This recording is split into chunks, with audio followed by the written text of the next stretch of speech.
What if everything you've been doing to feel more in control is actually the reason you feel so out of control? What if the harder you grip, the more life slips through your fingers? And what if ancient Buddhist wisdom holds a paradoxical secret that could free you from the exhausting need to manage, fix, and control everything in your life? Stay until the end of this video because I'm going to reveal the one shift that transforms control from a prison into peace. And once you understand it, you'll never see your struggles the same way again. If you're ready to discover how to let go of what's weighing you down and find genuine serenity in the midst of life's chaos, hit that subscribe button and turn on notifications. I share practical wisdom every week that can transform your inner experience. Now, let's explore these life-changing Buddhist teachings together. Close your eyes for a moment and think about all the things you're trying to control right now. Your schedule, your relationships, your emotions, your health, your career, your finances, other people's opinions of you, the outcome of situations that haven't even happened yet. Notice how much mental and emotional energy goes into this attempt at control. Notice the tension in your body as you think about all these things you're managing, organizing, worrying about, planning for. Now, take a breath and ask yourself, is all this effort actually making you feel more peaceful and secure, or is it exhausting you and creating a constant undercurrent of anxiety? For most of us, the honest answer is that the need to control everything is exhausting us. We live in a perpetual state of vigilance, constantly monitoring, adjusting, trying to make sure everything goes according to plan, trying to prevent bad things from happening, trying to orchestrate outcomes.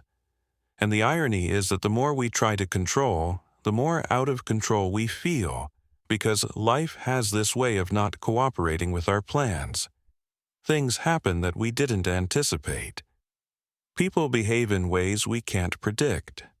Our own emotions arise in ways we can't always manage. And every time something doesn't go according to our plan, we feel stressed, anxious, frustrated, or defeated. Buddhism offers a radically different approach, one that seems counterintuitive at first but becomes profoundly liberating once you experience it. The teaching is this: true peace comes not from controlling everything, but from letting go of the need to control. This doesn't mean becoming passive or irresponsible. It doesn't mean you stop making plans or taking action. It means you stop exhausting yourself trying to control what is fundamentally uncontrollable.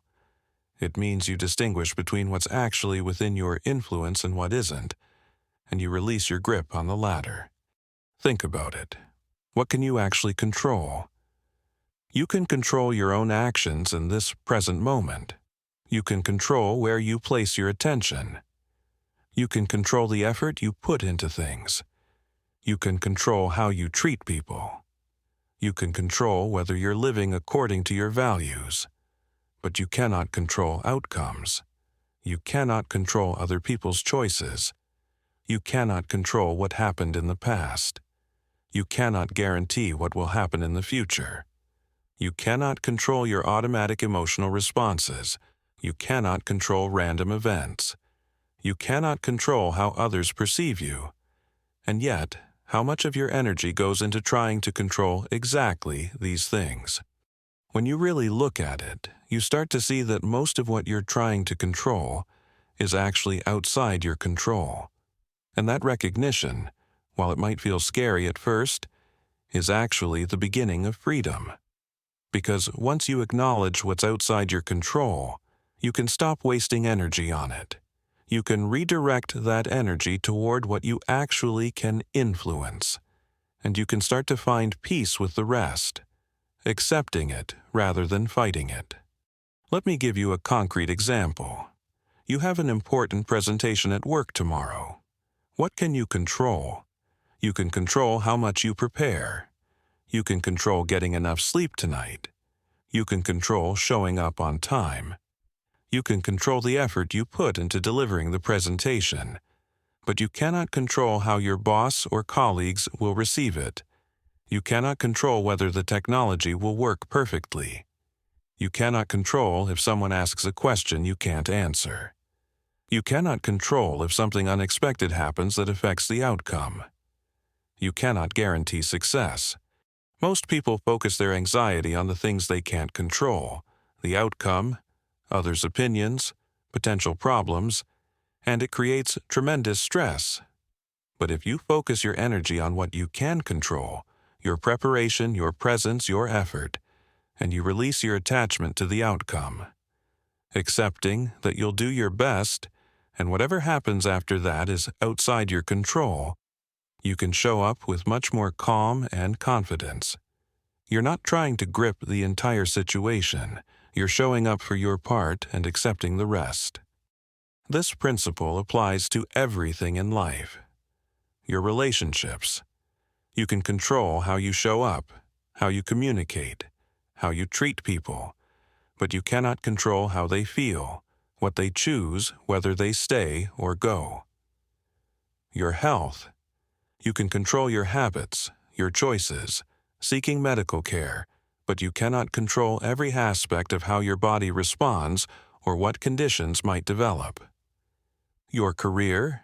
You can control your work ethic, your skills, development, your integrity, but you cannot control the economy, your boss's decisions, whether you get promoted. In every area of life, there's a sphere of influence where your actions matter. And then there's everything outside that sphere that you simply cannot control, no matter how hard you try. The practice is learning to put your energy into your sphere of influence and to let go of everything outside it. And when I say let go, I don't mean stop caring. I mean stop trying to control it. Stop losing sleep over it. Stop creating anxiety about it. Accept it as outside your control and make peace with whatever happens. This is where one of Buddhism's most powerful practices comes in: breath and mindfulness. Your breath is always with you, and it's one of the few things you can actually influence directly. When you notice yourself getting caught up in trying to control something, when anxiety rises, when your mind is racing through scenarios and plans and worries, you can always return to your breath. Take a slow, deep breath in. Hold it for a moment. Release it slowly. Notice the sensation of breathing. Feel your chest rising and falling. Hear the sound of air moving. This simple act of bringing your attention to your breath does something profound. It brings you back to this present moment, and it reminds you that right now, in this breath, you're okay. The anxiety about the future, the regret about the past, the need to control outcomes, all of that exists in your mind in time. But your breath exists right here, right now. And when you focus on your breath, you're practicing letting go of the mental spinning and coming back to what's actually happening right now. And right now, you're breathing. Right now, you're alive. Right now, whatever you're worried about isn't happening. There's just this moment, this breath. And in this moment, you can choose to relax your grip, even if just for these few breaths. This isn't about avoiding your responsibilities or pretending problems don't exist. It's about creating a gap between the stimulus and your response, giving yourself space to respond consciously rather than reacting from anxiety. When you're triggered, when you feel that familiar need to control rising, when anxiety spikes, pause. Take 3 conscious breaths. Just 3. Notice how this small practice creates space. In that space, you can ask yourself, what's actually within my control right now? What action can I take, and what do I need to let go of? This is mindfulness in action, this awareness of what's happening in the present moment without getting lost in it. Most of us live in our heads, lost in thoughts about past and future, running scenarios, rehearsing conversations, planning, worrying. We're rarely actually present with what is, and this constant mental activity is exhausting, and it creates the illusion that if we just think about it enough, plan enough, worry enough, We can control things. But thinking about the future doesn't control the future. Worrying about outcomes doesn't determine outcomes. All that mental activity just keeps you from being present with your life as it's actually unfolding. Mindfulness practice trains you to notice when you've left the present moment and to gently bring yourself back. Over and over. It's not about never getting lost in thought, that's impossible. It's about recognizing when you're lost and returning. And the breath is your anchor, your way back. Every time you notice you're spinning in your mind, you can take a breath and come back to now. Every time you notice you're trying to control something you can't control, you can breathe and let go, even if just for a moment. And here's what happens when you practice this consistently. You start to realize that you can be okay even when things are uncertain. You discover that you can handle not knowing what will happen. You find that you're more resilient than you thought, more able to adapt and respond to whatever arises. The need to control was never actually making you safer or more secure. It was just creating the illusion of safety while draining your energy. When you let go of that need, you don't become less capable. You become more present, more flexible, more at peace. But letting go requires something that many of us struggle with: acceptance. Acceptance is one of the most misunderstood concepts in Buddhism. People think it means resignation, passivity, giving up, tolerating bad situations. But that's not what acceptance means. Acceptance means acknowledging reality as it actually is right now, without resistance, without demanding it be different than it is. It's the opposite of denial, the opposite of fighting reality, the opposite of "this shouldn't be happening." Here's the paradox: you cannot change what you don't accept. If you're in denial about a problem, you can't address it. If you're spending all your energy resisting reality and wishing it were different, you have no energy left to actually work with what is. Acceptance is the starting point for any genuine change. It's saying, this is how things are right now. I may not like it. I may want it to be different. But this is the reality I'm working with. From that place of clear seeing, you can then ask, what's my next wise action? What's actually within my control to change? How can I respond to this reality? Let's say you've made a mistake at work, a significant one. You have two options. You can resist the reality, spend your energy in denial, blame, shame, wishing you could undo it, catastrophizing about consequences, trying to control how others perceive you. Or you can accept the reality. I made this mistake. It happened. I can't undo it. Now, what's my next right action? Maybe it's taking responsibility, apologizing, learning from it, making amends if possible, implementing systems so it doesn't happen again. All of that becomes possible only when you accept what is. Acceptance doesn't mean you like the situation. It doesn't mean you're okay with it. It means you're not adding the suffering of resistance on top of the difficulty of the situation itself. The situation is the first arrow.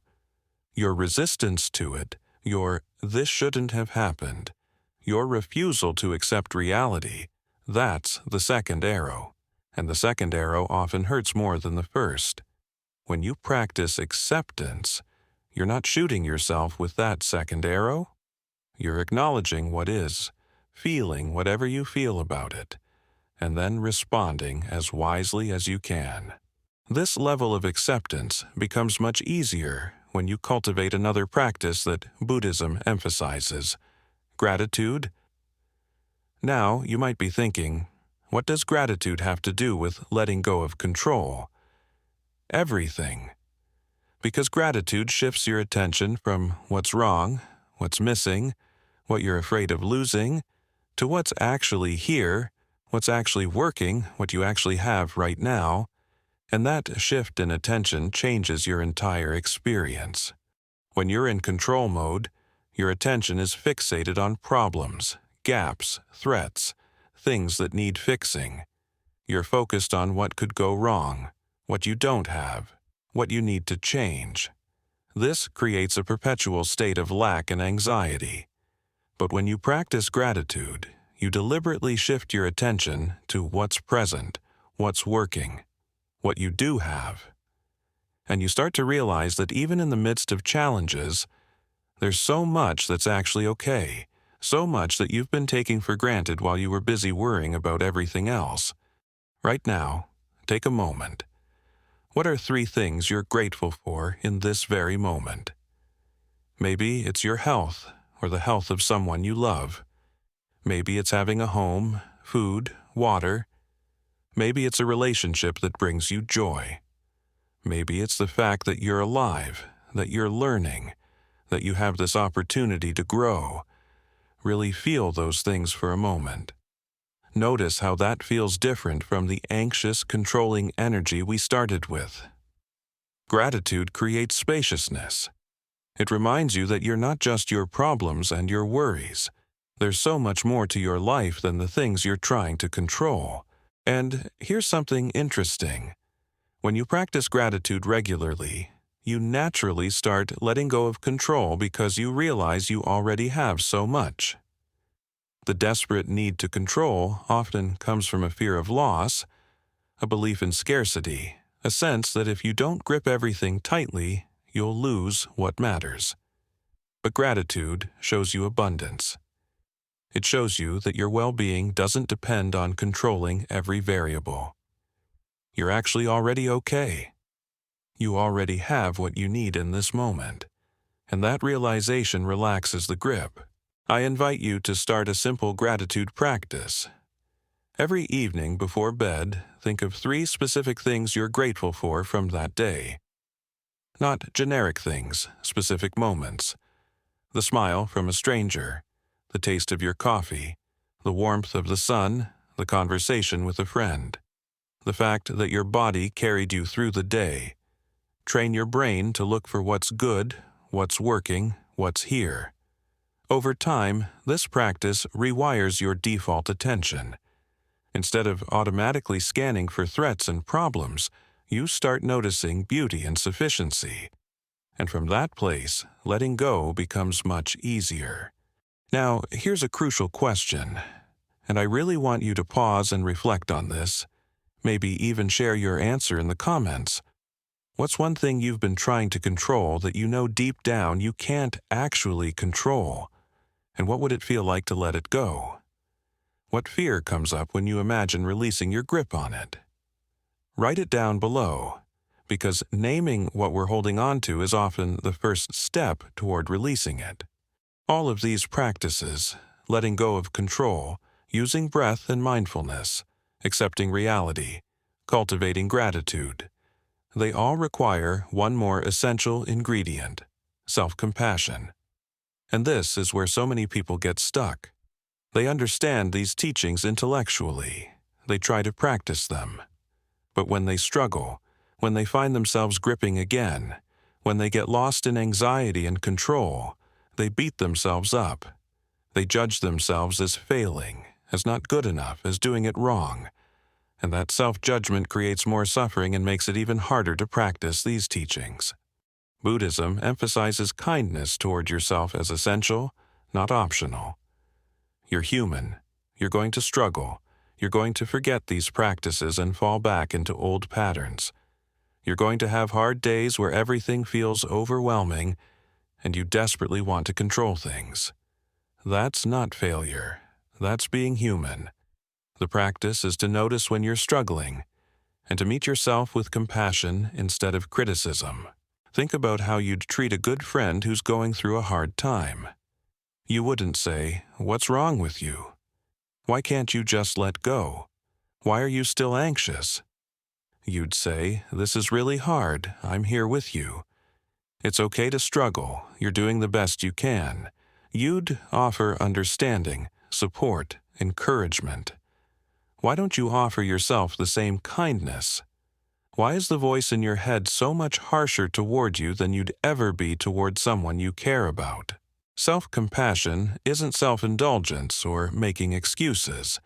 It's recognizing your humanity. It's understanding that struggle is part of the process.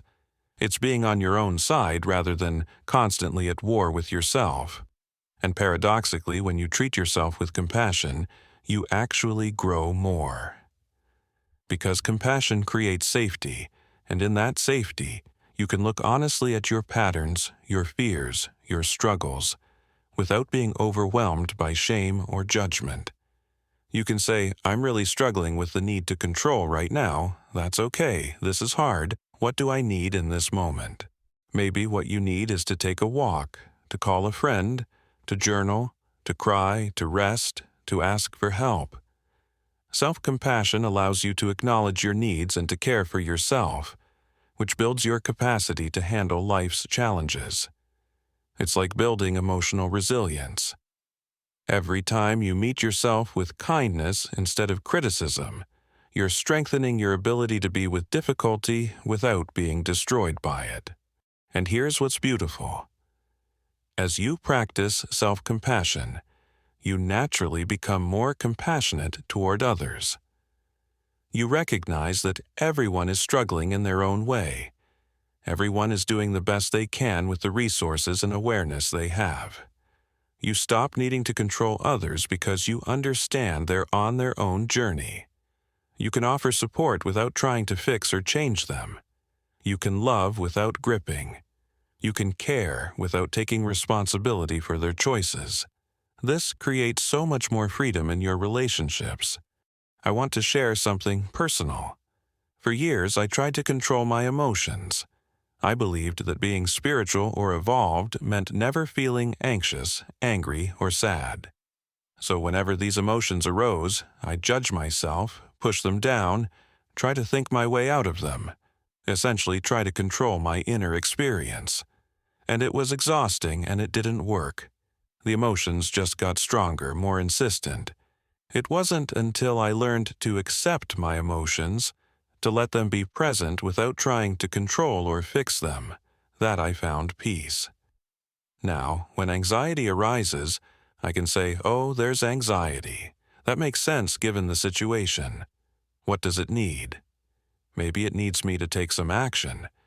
Maybe it just needs to be felt and acknowledged. But I'm not at war with it anymore. And that shift from controlling to accepting my emotions has transformed my inner life. The same principle applies to situations. You can plan, you can prepare, you can do your best, and then you can let go of the outcome. You can trust that whatever happens, you'll handle it. You can trust that you're more resilient than you think. You can trust that life is unfolding as it needs to, even when you don't understand it, even when it's not what you wanted. This trust doesn't come easily, especially if you've been hurt or disappointed. But it's a trust you can develop bit by bit through small acts of letting go. Start with something small. Maybe it's letting someone else choose the restaurant, even though you have a preference. Maybe it's allowing a project at work to unfold without micromanaging every detail. Maybe it's sitting with a difficult emotion without immediately trying to fix or distract from it. Maybe it's accepting that your house is messy today and that's okay. Small practices of letting go over and over train your nervous system that you can be okay without controlling everything. And gradually you can let go of bigger things. You'll know you're making progress when you notice more space between something happening and you reacting. When you can feel anxiety without immediately spinning into worst-case scenarios. When you can experience disappointment without it defining your whole day. When you can allow others to make their own choices without taking it personally. When you can hold your plans lightly, prepared to adapt when things change.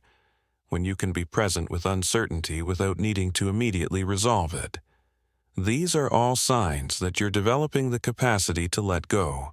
And as this capacity grows, something remarkable happens. You start to enjoy your life more. Because you're not spending all your energy trying to control everything. You're actually present with what is. You can appreciate the moment because you're not lost in worry about the next moment. You can connect with people because you're not trying to manage their perception of you. You can take risks because you're not paralyzed by the need to guarantee outcomes. You can try new things because you're okay with not being perfect. You can be yourself because you're not constantly performing for others' approval. This is freedom. This is peace. Not the absence of challenges, but the presence of ease, even in the midst of challenges. This journey of letting go is lifelong. It's not something you master once and then you're done. It's a daily practice, moment by moment, situation by situation. Some days will be easier than others. Some situations will trigger your need to control more than others. That's okay. The practice is to keep noticing, keep breathing, keep accepting, keep choosing compassion, keep letting go. Every time you do, you're reinforcing a new way of being, a way that's more aligned with reality, more peaceful, more sustainable. If you've found value in these teachings and want to continue this journey of letting go and finding peace, please subscribe to this channel. I share wisdom every week to support your inner growth and well-being.